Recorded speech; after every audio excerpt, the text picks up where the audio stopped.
Mimi namuomba mwanamke mwenzangu Rais Samia aje atuzindulie hili daraja. Tutashukuru sana kwa sisi wanawake wajasiriamali. Samia Suluhu tuleo karibishe Mwanza ewe shishi. Hata hiyo tarehe 19 naiona ni mbali. Ingekuwa mimi ningeifupisha. Sasa tunamshukuru sana mama na tunaomba afike ili tuepukane na hii hadha changamoto za Ujio wake sisi tunaupokea. Tukiwa kama wananchi tunasupport afike na sababu anakuja kufungua daraja la kimkakati. Tarehe 19 watu wamesubiri daraja kwa hamu.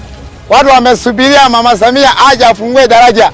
Mama Samia tulekolomba sana uize utofungule daraja tarehe 19 mwezi wa 6.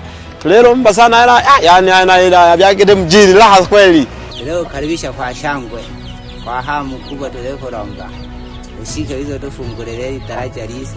Karibu sana mzungu, Mheshimiwa Rais Asikamu.